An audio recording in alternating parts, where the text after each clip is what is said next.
Hi, we're Drew and Sarah. Welcome to another Crowdfunding Report. We're going to tell you about 5 campaigns that are ending this week, a little bit about them, mechanisms, price points, and whether or not we're backing them. Here we go. First, starting on Kickstarter this week, we've got Street Masters from Steamforge Games. So this is a cooperative game inspired by some of those 90s, late 90s kind of Street Fighter, Mortal Kombat type games, video game type style. So it's doing really well on Kickstarter, 300,000 plus. I mean, they might hit 400 before the whole thing is said and done. So I think the IP has drawn a lot of people in. So I think co-op draws me in a little bit, but the IP for me, as a girl growing up in the 90s, wasn't super into Mortal Kombat or Street Fighter or any of those things. So that one maybe isn't on my radar as much as some of the ones that we've got coming up. So yeah, and I'm pretty, middle of the road on the theme as well. So as much as I think it's kind of an interesting game, I don't know if it's doing enough different and have a theme enough that it's ever going to hit the table. So we're passing on that. Next up, over on Kickstarter, still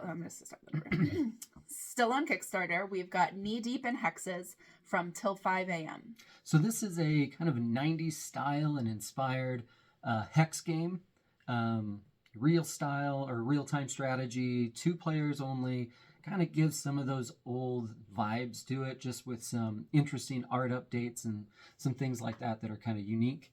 So it's deck driven, which is a good plus for us. We do like some of those types. I think there's a couple downside. One is with a hex combat game, 2-player only, I'm not so sure that's really going to hit the table. Yeah, that kind of interaction doesn't always hit for us. So. No. The second negative, and again, it's just the way I look at things as a backer and trying to make sure that I'm going to get the most bang for my buck, is this is a first-time creator. Now, there are definitely first-time creators that have, knocked it out of the park. But I'm always hesitant, just not knowing what they've been able to produce in the past or things like that. So I'd prefer to wait on, those first-time creations until we know what they're like after they hit the market. And I think our philosophy has always been, if it's a good game, it'll probably have a second campaign or it will show up at retail. And so taking that pressure off of, we have to get it now, otherwise we're never going to get it. I think that helps us a lot too. Staying on Kickstarter again, we've got Rocket Ranchers from Binks-a-Dinks Games. Yeah, so this one, the theme of essentially herding cats in space, pretty much turned me off to it right off the bat. But the more I looked at it, the more interested I got in it. And I'm still not sure if it's a back for us. Simply because, again, if the theme's off, is it really going to hit the table? But it's a unique one. It's a set collection. You have a shared tableau.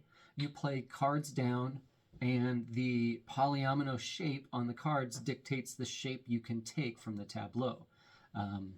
If it's next to a space cat, you have to take them, so that's a negative. So you have to kind of plan things out as to what you need or want versus the negative of what you might have to take to get them. That, I think, is kind of cool. But like I said, I wish they wouldn't have plastered this theme onto it. I can see that. I like the publisher name. Yeah. Well, Binks-a-Dinks. It's kind of fun to say. So it's a maybe for us. It's a maybe. It's only got 20,000 or so right now on Kickstarter, which is well over its funding goal.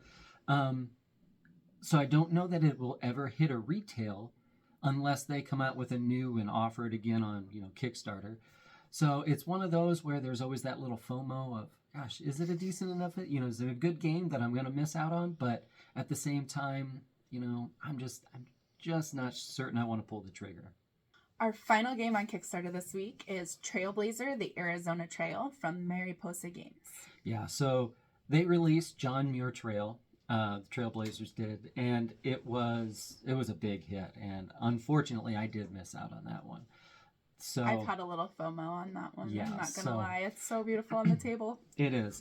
They're both gorgeous games. The Arizona Trail, essentially what they've done is they've kind of kicked it up a notch. So we've gone, from a 2.7 or whatever for the John Muir Trail on GPGA or BGG to what 3.5. So like that complexity, it's one of those where this is a reluctant pass.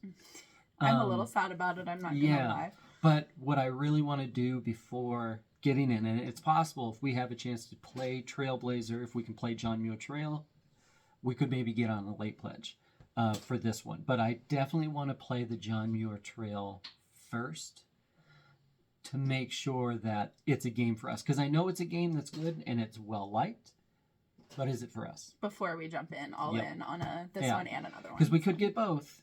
That's a pledge option, but it's not the cheapest It's a bit option. of a risk. Yeah. So, lastly for this week, over on GameFound, we've got Conservas from Salt and Pepper. So this is a solo game where you are essentially going out fishing, but you're trying to balance two sides. You're trying to balance the populations of the fish versus actually bringing in a profit and fishing and things like that. I think the biggest reason I took a look at this was it's designed by Scott Almes, and he's known for his solo games and his game design. And so that alone brought me in. I think if you're a solo player, if you really enjoy that kind of thing, this might almost be a no-brainer back. How's the art? The art is really kind of cool. It's not, a huge artist. I can't think of the person off the top, but it's got that realistic Vincent Dutrait-esque look, not Dutrait, but that pulled me in as well. I think that was really kind of cool. Like I said, all those things are really neat, but again, it's a solo game. And I think that ecological idea of, fishing, but balancing it out, like you don't want to take too much or you're not going to be able to fish anymore. I think that's a super interesting idea. Mm-hmm. So. Yeah, it's definitely a neat one. If this were, for instance, a co-op or even a competitive, I think we would probably, if we were just a 2-player only game, I think I probably would back this. But being a solo only game, it's just probably not going to hit because it's not usually how we play. Yeah, if somebody's going to sit down and play a game, usually somebody will join them in this household. So solo only doesn't work a whole lot. So this has been our crowdfunding report for this week. Thanks for watching. For more board game content, reviews, how to play, make sure you're subscribed to Let's Table It. And if you'd like to follow our family's gaming adventures day to day, you can follow us over on Instagram at Sarah Always Loses. Thanks for watching.